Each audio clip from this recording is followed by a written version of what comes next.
Uncle Mark. Present and accounted for. Here's the dealio. Tell me.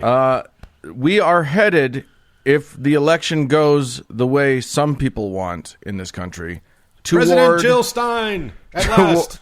Toward a Marxist, communist hellscape. A narco-syndicalist, Nazi, communist, fascist, jaywalking regime. Right. It's going to be a socialist nightmare. Yeah. The likes of which the world has never seen, or has it? Or has it though? Uncle Doug, surely you have some input on this. I do have something to say about this. So, Doug, you're our lead correspondent on who should control the means of production. So why don't you tell us what's up? The Dougatariat. Well, dear uncles, it's a particularly beautiful time of year in our pretty great state. The aspens are turning. The brutal desert heat of summer has given way to soft autumn evenings. Yeah. And, of course, old white Mormon men have made their biannual migration to downtown Salt Lake City to attempt to bore each other to death in order to move up the hierarchy. That's right. As Uncle Mark mentioned before, it's General Conference time. For any new listeners who don't know what General Conference is, think of it as a version of Mormon Hunger Games, except that everyone is fat, old, white, and male. No one does anything, nothing happens, and everyone is already dead inside. So, I don't volunteer his tribute. Now, listeners, before you turn off this tribute, take me.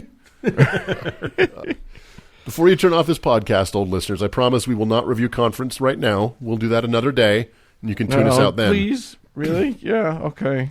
But we will wait for it to fully end and pray to Gaia there is another Hosanna shout moment that will sustain us for another 6 months. But because of the fact that this is a festival season for Mormons, I thought we could take another dive off the 10-meter board into the shallow end of the baptismal font and discuss another black eye in the Mormon Church called the United Order. Boy, I'll tell you, the Mormon Church has so many black eyes that it couldn't hold its own priesthood until 1978. To be clear... okay, good, yeah. The United Order... Racism and violence all wrapped into a joke. Beautiful. Yeah, you're welcome. The United Order is an umbrella term for several ultimately unsuccessful attempts at some form of socialism within the Mormon Church, spanning between the 1830s and the 1880s. The 19th century was a time of social experimentation around the globe, and the burnt-over district of New England was no exception. When Joseph Smith founded the Mormon Church in 1830, there were several communal experiments going on around the area. These movements were rooted in the same source materials as the myriad religious revivals that gave the burnt-over district its name. Back in episode 149 and 150, we talked about the book of Acts. In that book, the early apostles set up a fully socialistic system where members surrendered all property and possessions to the church to be doled out according to need. If you remember, 2 early Christians, Ananias and his wife Sapphira, were killed on the spot for holding back a tiny bit of their earnings. So any self-respecting religious revival movement was obligated, therefore, to give socialism a go. This brings us to one Sidney Rigdon. Rigdon was a somewhat famous preacher in the early 19th century, where he at some point bumped into a young Joseph Smith. Their early relationship is pretty murky, but it's pretty widely accepted that he had a hand in the writing of the Book of Mormon. A member of Rigdon's church at the time was one Parley P. Pratt, who we discussed back in episode 51, and the story of how he helped cause a mass murder in Mexico and ended up in statue form outside the grocery store down the road from me is for another day. Pratt became a very early convert to Mormonism and brought the Book of Mormon to Rigdon, who read it, proclaimed its truthfulness, and converted, bringing his sizable flock along with him. So this was basically tantamount to when Dick Cheney leaked stories to Judith Miller in the New York Times back in like 2003, 2004, then cited those stories as proof of what he was saying, right? Right. It seems fairly clear that Rigdon was in on the plot and had hoped to make a buck off the Book of Mormon like Joseph. And it turns out that Rigdon's infusion of members may be one of the only reasons that Mormonism survived its infancy. The problem was, however, early converts to the Mormon Church were consistently poor, such that Joseph and Rigdon were unable to bilk them out of much, though not for lack of trying. Joseph saw a solution with Rigdon's own flock, a group of 50 or so people living communally on a farm, calling themselves the family. As was his way, Joseph received a revelation that just so happened to dovetail with exactly what he wanted to do in the first place. He received the revelation on what would be called the Law of Consecration in early 1831. So, I mean, the church isn't even a year old. As we've discussed before, the vast majority of the revelations Joseph received during his lifetime were related to financial matters, and he received several revelations about the Law of Consecration, which would later be called the United Order. In fact, in 1834, Joseph penned Doctrine and Covenants 104, Section 104 in verse 1, which states that the United Order was intended to be, quote, an everlasting order for the benefit of my church and for the salvation of men until I come. And no one should be surprised that it only lasted a few years. It turns out that turning over all your earthly possessions to a man renowned for financial chicanery and sexual predation was a bridge too far for many early Mormons. And it was indeed these factors that eventually led to Smith's assassination in 1844. After Brigham had taken control of the church and brought it out west, he was at first preoccupied with waging unsuccessful war on the United States and successful war on Native Americans. But eventually in 1874, Brigham instituted the United Order of Enoch in St. George, Utah, and then in at least 200 communities in Utah and Nevada. So there was no single overarching, united order, but rather 200 or so individual experiments in socialism. Because these communities were so isolated, they all had their own rules and regulations, but generally the system required members to deed over their property to the church, which would grant them back most of it to work, but reserve the right to redistribute the land to the poor as they saw fit. Now, before you're tempted to think of this as a noble venture, recipients of the redistributed land were then required to work off this debt until it was paid in full. This was, of course, a form of usury. I point this out only to remind everyone that even the attempts at charity within the Mormon Church are all tainted by some form of awfulness. So, yeah. I mean, basically, it's a fiefdom at that point. Yeah, exactly. You're a vassal. Yeah, it was very feudal for sure. Yeah. Members were further required to deliver excess crops and livestock to the church as well. To this day in rural Utah, you can still see what was called the bishop's storehouse, usually a barn next to the church house where the bishop kept and would store those goods. So you've seen those, right, guys? Yeah. Yeah. So I mean, it's a concept that still exists, the bishop's storehouse. Only now it's not. It's not what it was. It's not an actual place. It's just a store of food and stuff that Mormons who are suffering from hardship can get some food out of. Exactly. Now, active Mormons will always point out at this point that the United Order was fully voluntary, and families were under no duress to participate. This is, of course, bullshit. Sure, Jan, yeah. Brigham Young was known for many things, but issuing suggestions was not one of them. Mormonism is not really known for voluntary. Exactly. Do it, don't, whatever. Mm-hmm. So, from 1874 forward, 200 or so communities implemented some form of the United Order, and every single one of them would eventually fail. Most within only a few years. Even the town of Orderville in central Utah, which was founded specifically to practice the United Order, gave up on it in 1885. They didn't change the name. Yeah, they didn't change the name. I looked up Orderville online, and in the 2010 census, there were like 55 residents. Yeah, it's tiny. It's tiny. And if you drive, south on 89 to Vegas, you drive right through it. Yeah. One of the last towns to continue the practice was, ironically, Bunkerville, Nevada. If that name rings a bell, it's because it is the hometown of one Cliven Bundy.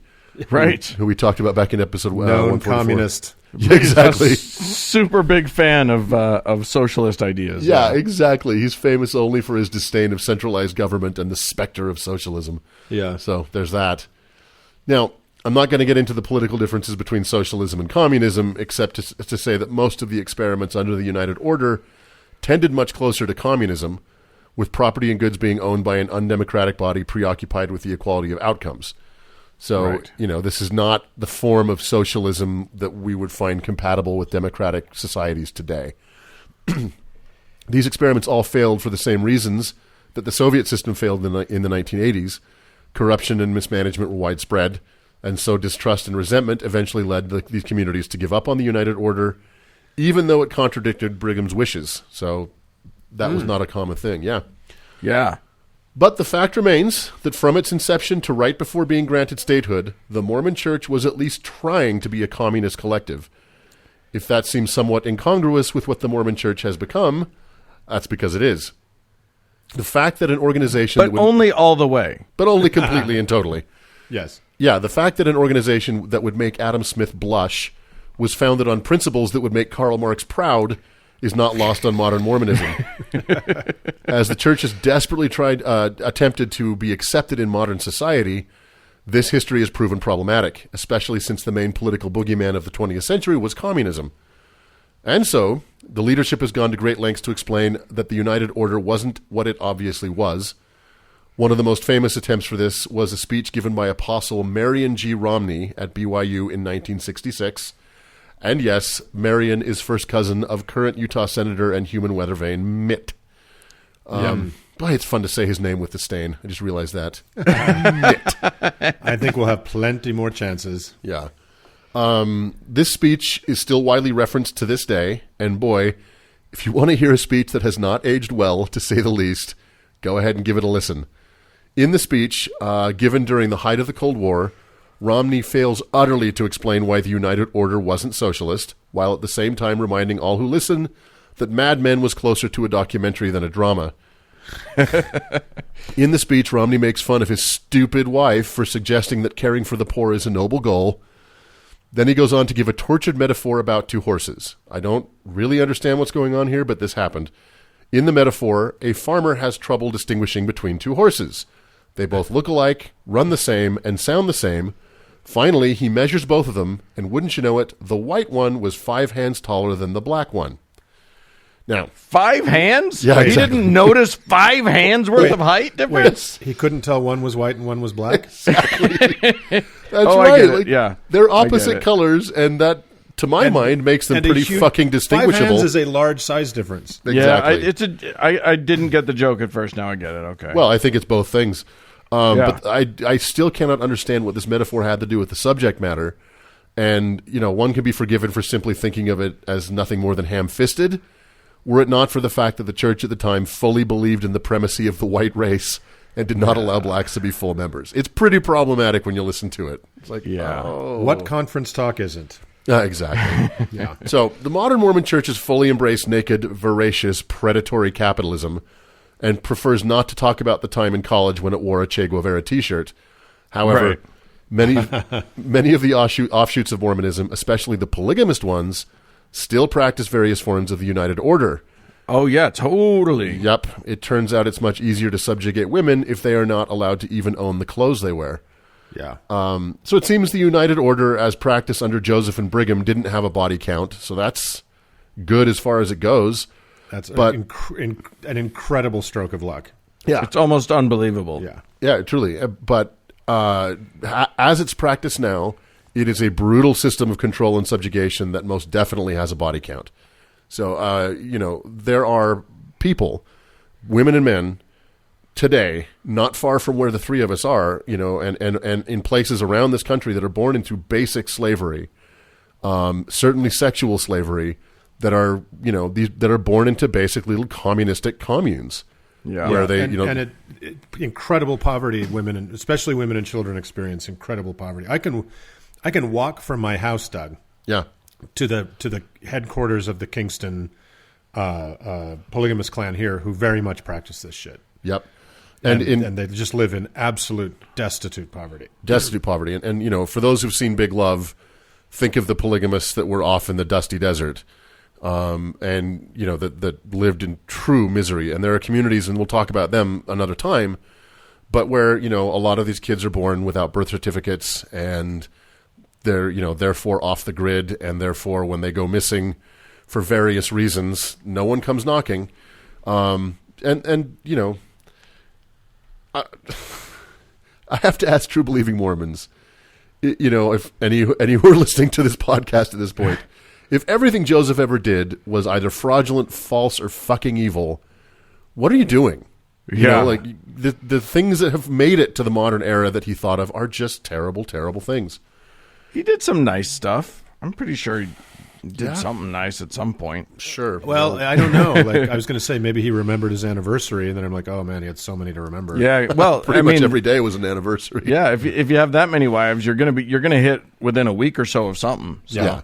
Just give everybody flowers every day, just to be on the safe side. Right. And now I am not an anti-socialist. I believe in many of the principles and goals of socialism, and not for nothing, but Jesus was undoubtedly a socialist too. Yeah. But I don't believe. How dare you? I don't believe for a second that Joseph tried to implement this socialist experiment because he gave a shit about the poor or injustice. No. He thought it was a way to get his hands on their money, pure and simple.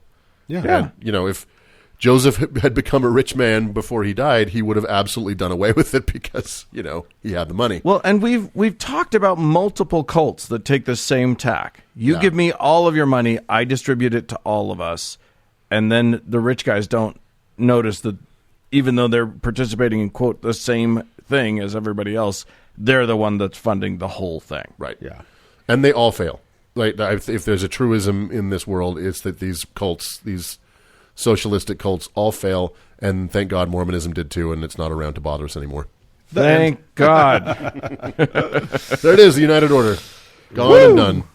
Amazing. Well, then let's all give ourselves some breathing room and move on.